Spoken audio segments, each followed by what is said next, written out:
Понеделник 20 часот, почитувани гледачи, вие го следите најновото издание од емисијата Мој став на М телевизија. Продолжува серијата на интервјуа со председателските кандидати. Во ова интервју, мојот вечерашен гостин е господинот Максим Димитриевски, градоначалник на општина Куманово и председател на Знам за наша Македонија. Господине Димитриевски, ви благодарам што ја прифативте мојата покана да бидете дел од Мој став на М телевизија. Како сте?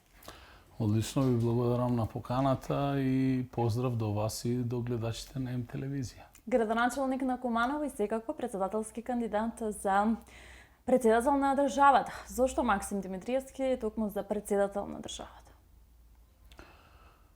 Па, ние сме нова политичка партија, Движење Знам за наша Македонија, нови на политичкиот простор, многу поразлични од сето она што е актуелната понуда и во делот на позицијата и на опозицијата.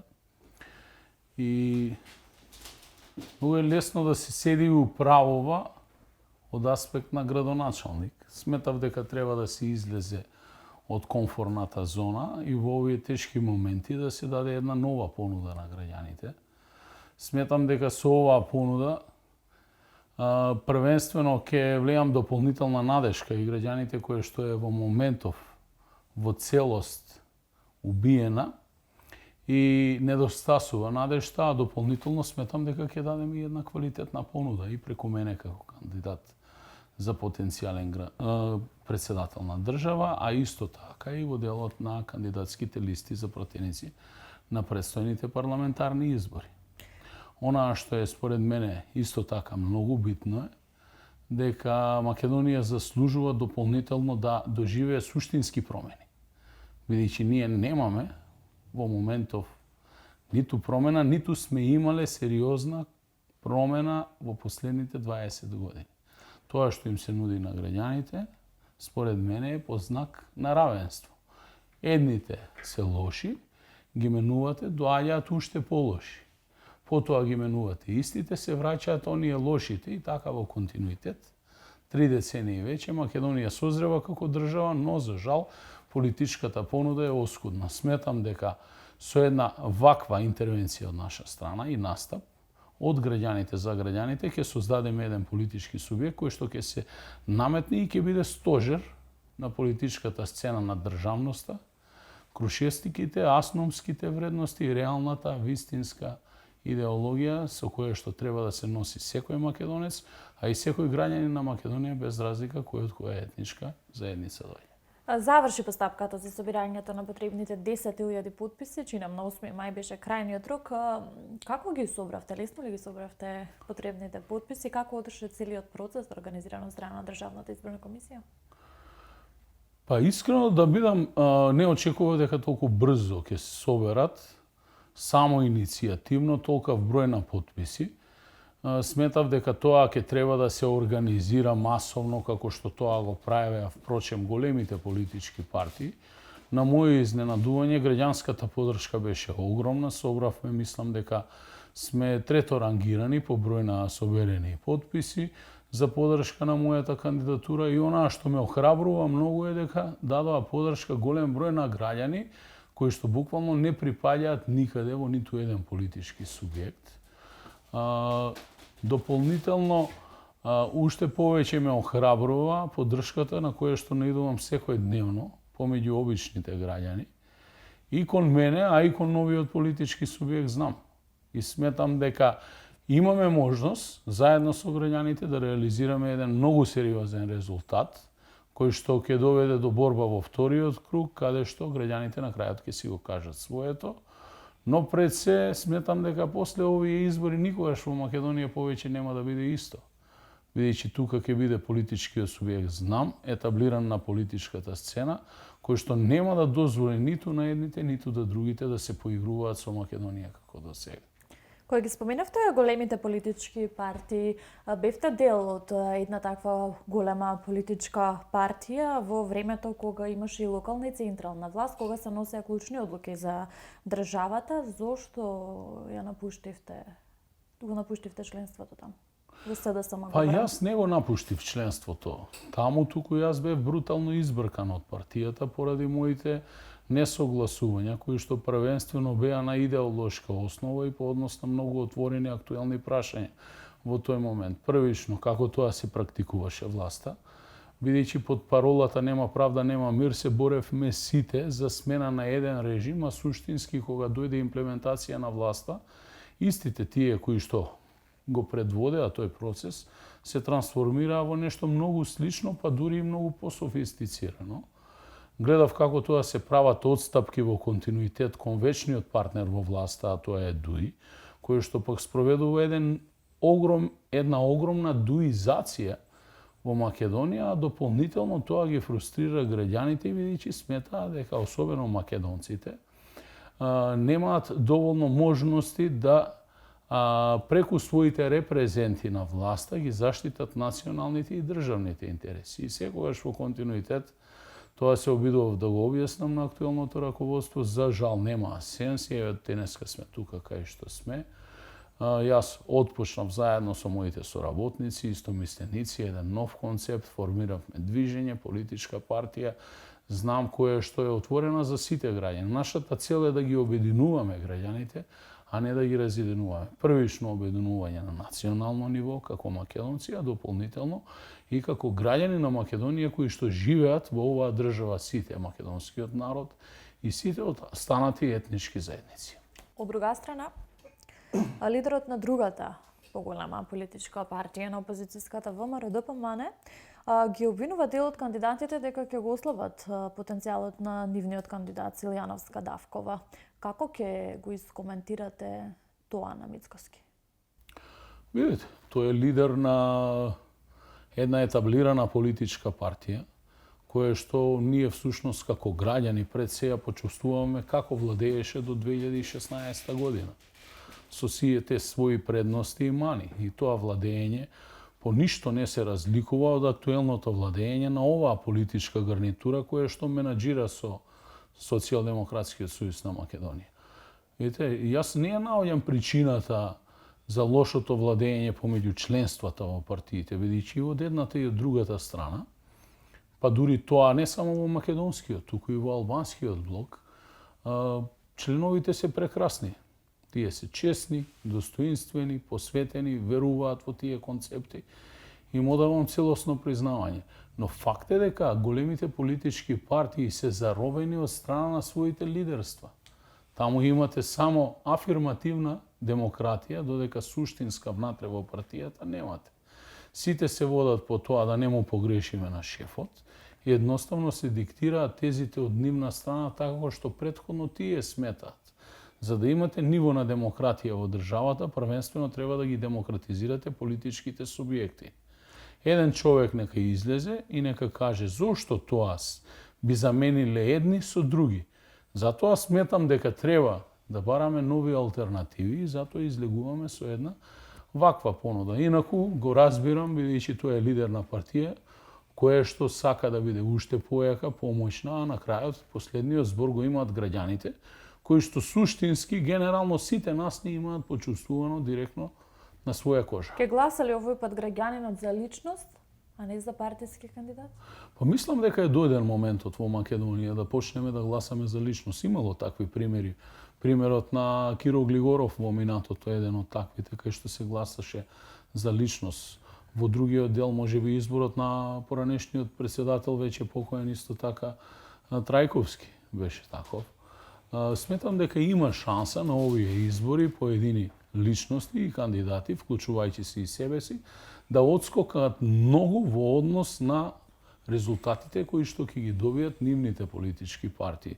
Македонија созрева, демократијата во Македонија созрева, а граѓанинот е секојдневно се поискусен и мислам дека има шанса на овие избори да направи реален и вистински избор кој што ќе биде избор за граѓаните, бидејќи нам ни треба председател кој што ќе биде стожер на граѓанинот. Вие ја црпите својата енергија и моќ на председателската позиција токму на непосредни избори од граѓаните. Тоа ви дава на тежина, буквално да ги застапувате во целост и покрај своите уставни ингеренции во делот на представување во и надвор од државата, градење на мостови на пријателства, добри односи во соседството, дополнително нови партнерства во меѓународната заедница за јакнување на нашите позиции. Таму имате удел и во делот на судската власт, реформите во судството, значи и преку изборот во Уставниот суд, а дополнително и преку Републичкиот судски совет, контрола во монетарната политика, преку гувернерот на Народната банка, блиската соработка на тоа ниво и дополнително како врховен командант на армијата, пак која што има највисок рейтинг во моментов во македонското општество. Вие ако изанализирате било која анкета, ќе видите дека најдобро рангираната политичка партија ви се движи помеѓу 18-20%, додека армијата има над 75%. Што значи, граѓаните се уморни од политика и уморни од актуелната понуда.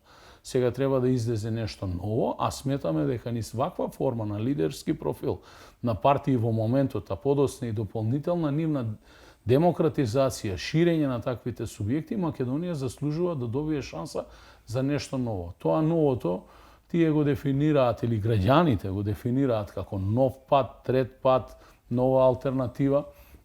Во овој случај тоа би било движење знам за наша Македонија, кој што во моментов е еден од најбрзо растечките политички субјекти во државата. Каков ќе биде резултатот и колкава доверба ќе добиеме од граѓаните, на крајот ќе кажат најреалната анкета, а тоа се изборите кога ќе се пребројат гласовите во гласачките кутии. Најголемите ингеренции на председателот на државата кај нас се во делот на надворешната политика, безбедноста, како што рековте, врховен командант. А како Максим Димитриевски како председател ќе игра на картата на надворешна политика? Како ќе играте на картата европски пат на државата, пристапни преговори? Првично, јас знам дека никогаш, баш никогаш од позиција председател на држава нема да дозволам законодавната власт преку штанцање на закони, кои што се чиста политичка волја на мнозинството во парламентот, да гази по граѓанинот на Македонија. Никогаш нема да дозволам закон кој што се менува во делот на казнените одредби за злоупотреба на службена положба и овластување, да амнестира претходни или идни генерации на политичари и секогаш таквите закони ќе бидат вратени на повторно разгледување пред законодавниот дом. Дополнително со институцијата председател на држава треба да даде дополнителна вредност и значење на законодавниот дом, бидејќи ние живееме во парламентарна република, а не како во моментов како што е случајот или пак како што беше, извршната власт во континуитет работи со огромен притисок кон законодавната власт. Видите, тие ги наметнуваат сите решенија, а парламентарците се единствената гласачка машина која што ги поминува. Вие немате ниту една иницијатива до сега поведена од страна на председателот за носење на некој закон кој што ќе биде од корист на граѓаните.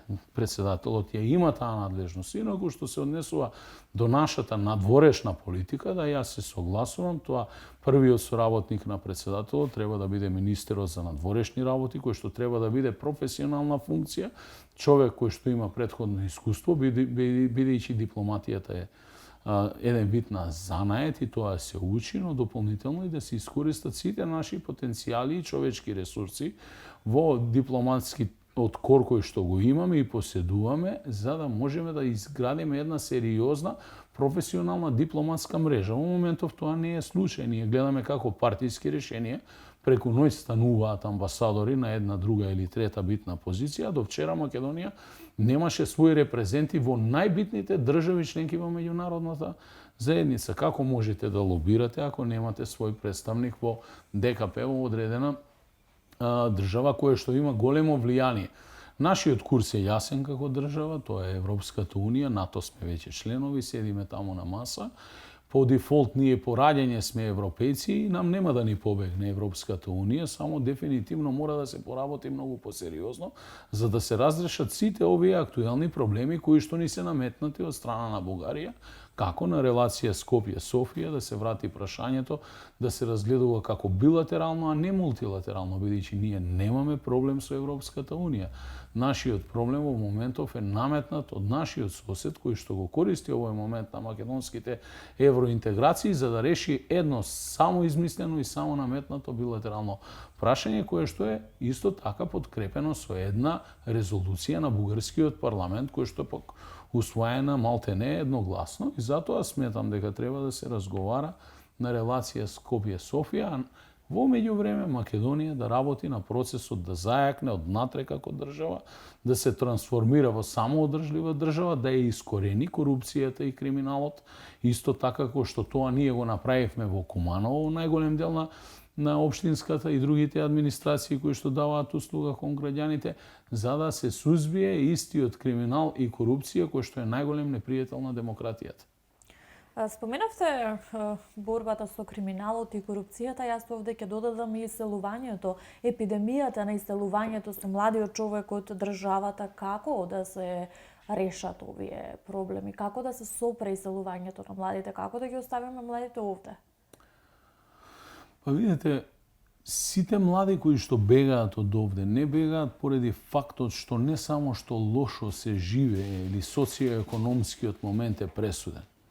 Младите луѓе, откако ќе завршат високо образование, се соочуваат со еден глобален проблем да се вклопат во институциите на системот и да добијат шанса да носат одлуки. А се разочаруваат затоа што најдобриот од класата не може да најде место на соодветно место, бидејќи некој друг партиски член кој што со својата партиска послушност покажува високо ниво на лојализам и клиентелизам ја добива позицијата, додека најдобриот во класата на студенти нема можност да се реализира, да ги реализира тие негови знаења.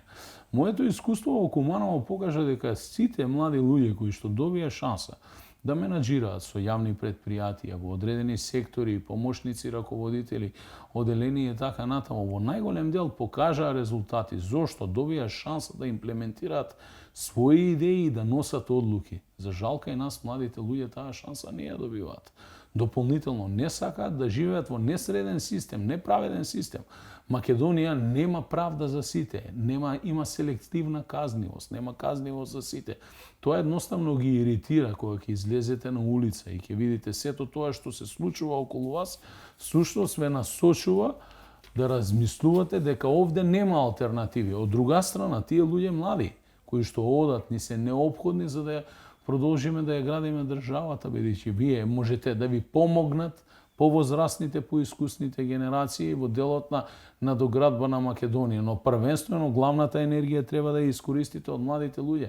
Затоа и ги произведувате тие кадри, а на кој начин и како веќе е производството на кадри, тоа е еден предмет на анализа сеопфатен, бидејќи и нашето образование треба да биде соодветно по потребите на нашата држава, а не тоа што нам ни го бараат од странство. Дополнително, значи, мора во Македонија да има здравство за сите. Не може богатите да се лекуваат, а сиромавиот во континуитет да чека. Еве, денеска имав случај, ми се јавува човеков, лежи на неврохирургија и бара интервенција. Зошто да се интервенира? Системот мора да функционира и да биде подеднаков за сите. Ние тоа не можеме да го оставиме само од себе си да се реши. Мора да се влезе со нова енергија, со нови луѓе, со луѓе кои што првпат влегуваат во политика и да дојде до суштинските промени на системот, бидејќи системот кој што кај нас во моментот функционира е апсолутно нефункционален и имате селективна правда на секој чекор кој што се применува различно према граѓаните,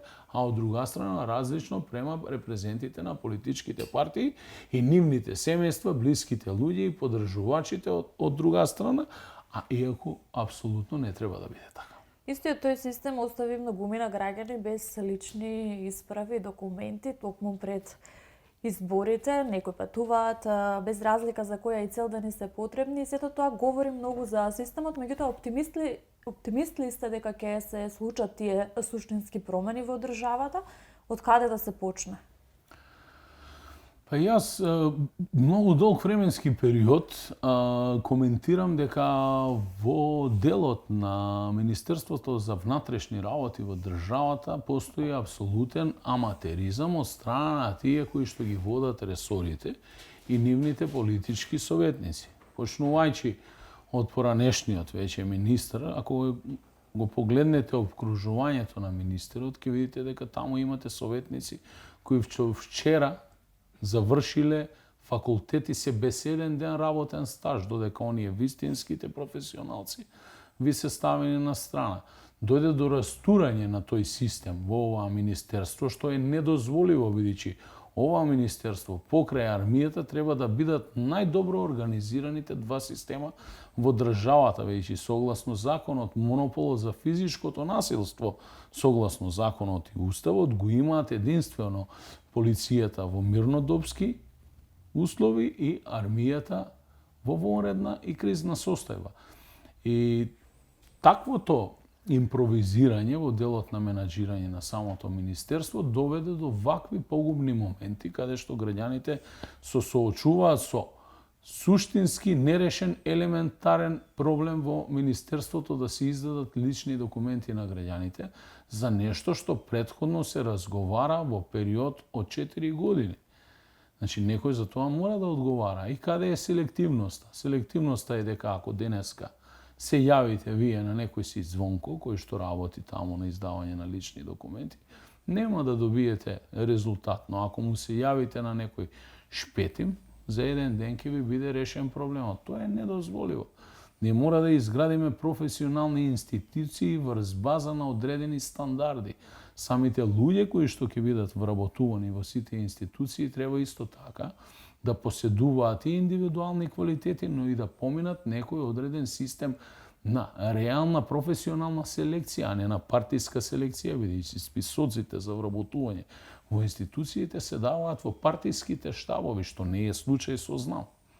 И сметам дека мора многу да поработиме на овој план за да ги издигнеме на многу повисоко професионално ниво, а да не зборувам за корупцијата која што е рак рана во државата, за која што сите молчија и дојде еден влијателен странски амбасадор ја отвори темата корупција и веднаш потоа целата сите наши политички репрезенти во власта, па и во опозицијата, од кои што голем дел до вчера беа составен дел на коруптивни скандали, а никој никогаш не се огради од истите, значи почнаа да потврдуваат дека во Македонија има корупција. Ние имаме корупција. Имаме антикорупцијска комисија, ДКСК. Имаме Министерство за внатрешни работи согласно законот кој што треба да се бори против корупцијата. Обвинителството во делот на водење на предистражните постапки. Наведете ми еден случај по допрен глас да се постапувало. Нема. Затоа велам се постапува селективно. И ние мора да се избориме со корупцијата. Како? На тој начин како што се бореа и некои одредени држави членки кои што на Европска унија, кои што претходно беа кандидати членки за Европска унија, и да го земеме само примерот на Романија и мислам дека можеме да го решиме тој проблем. Но обвинителите треба да бидат целосно независни. Судството исто така целосно независно. Политичкото влијание да се сведе на минимум. И затоа повторно се враќам во делот на гласањето. Сметам дека постои голема можност граѓаните на овие избори да гласаат за човека, не за партија. Ќе бидат ли председателските патокас за оно што ќе се случува на парламентарните избори во Македонија? Па да, дефинитивно сметам дека најголем број од гласовите кои што ќе ги добијат кандидатите на председателските избори, првенствено во првиот круг ќе се прелеат добар дел од тие гласови како поддршка на политичките субјекти кои што кандидатите ги представуваат, бидејќи таква е борбата. Дефинитивно имаме една кампања каде што за прв пат имаме 7 против кандидати за председател. Тоа е огромен број на кандидати кои што се борат за таа највисока позиција во државата, а дополнително се поддржани од политички субјекти кои што постојат реално и функционираат. Некои се понови, други или нашиот е понов, додека останатите се со подолга традиција, но на крајот на денот најбитно е граѓаните да имаат можност да избират, да се одважат да излезат масовно на гласање и да го подигнат капацитетот на државотворноста и заштита на државата со кревање на гласот и давање излегување на избори. Веќе сметам дека е апсолутно погрешно доколку останете дома и не излезете на гласање. На тој начин само оставате поголем простор на овие големи политички субјекти да ви ја кројат во иднина вашата судбина така што само тие ќе замислат и нема да добиете можност да имате соодветно представување првенствено и на председателската позиција, а потоа и во законодавниот дом. Најавивте листи во сите 6 изборни единици, имате ли познати веќе носители на истите? Ние нашите носители ќе ги објавиме во недела на конвенцијата која што е закажана на 24 со почеток во 1 часот во салата, спортската сала на Калето, и во оваа прилика ги повикувам сите граѓани да дојдат и да ја посетат и проследат конвенцијата. Очекуваме голема посетеност на истата и транспарентно ќе ги објавиме сите наши носители на кандидати за пратеници во сите 6 изборни. Какви се вашите видувања за оно што ќе се случува на парламентарните избори, господине Димитриевски? Лично очекувам голема подршка и за мене и за новиот политички субјект Движење Знам, бидејќи сметам дека апсолутно сме различни од останатите, и ако граѓаните велат дека сите се исти, јас дефинитивно го отфрлам тоа и велам дека не сме сите исти, ние сме нови. Јас имав можност да покажам и дефинитивно и научив во Куманово како тоа се менаџира. Куманово како град има многу сериозни резултати. Самата последна борба на локалните избори ми потврди дека овие два големи бастиона можат да бидат победени како од страна на граѓаните, и мислам дека тоа ќе се обидам и ќе го дадам својот максимум да го сториме и на предстојните председателски и парламентарни избори. Дефинитивно во Куманово граѓаните одбира личност, а не партиски, нели? А представник, очекувате ли фер изборна кампања? Па видите како е донесен законот за представување на медиумите и финансиското покривање на медиумските трошоци на партиите, само ви дополнително ви потврдува дека самиот закон е не фер. Бидејќи од 10 милиони евра кои што државата, нашите државни пари, државни граѓански пари се ставаат на располагање на политичките субјекти кои што земаат учество во двата изборни круга. Значи, само 3% имаат можност да добијат независните кандидати, додека останатите ги добиваат парламентарните партии и представниците на големите партии, што е нефер борба. Тоа значи дека вие ќе ги гледате нивните кандидати секојдневно на телевизија, дури некои од нив ќе ви излегуваат дома и од фрижидер, додека останатите, независните кандидати нема да имате можност да ги видите на медиумите по пат на платена политичка програма.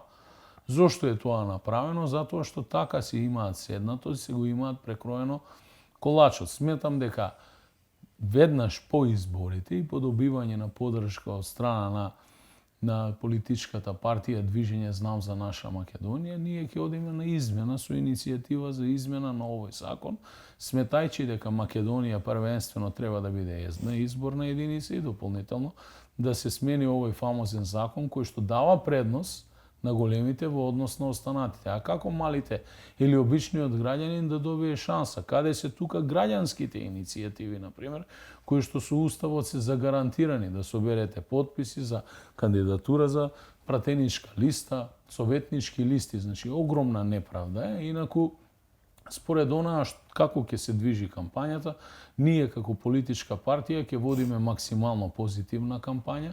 Сметаме дека состојбата во која што се наоѓа денеска Македонија, главната причина се големите политички партии кои што народски кажано ја замутија водата и истите имаат обврски да ја размутат. Како? Ќе изгубат на избори, а граѓаните треба да победат. Дали ќе успееме во тоа?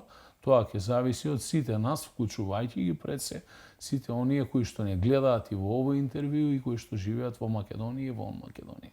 Кого би посакал Максим Димитриевски за против кандидат во вториот изборен круг? Искрено да ви кажам, мене ми е се исто. Кој ќе биде вториот против кандидат во вториот изборен круг, сметам дека ќе обезбедам доволно граѓанска поддршка за да победам убедливо на овие предстојни председателски избори. Господине Димитриевски, ви посакувам многу успех, ви посакувам успешна и фер изборна кампања, ви благодарам за времето и разговорот. Ми беше чест, ви благодарам на поканата и поздрав до вашите гледачи и луѓето во студиото.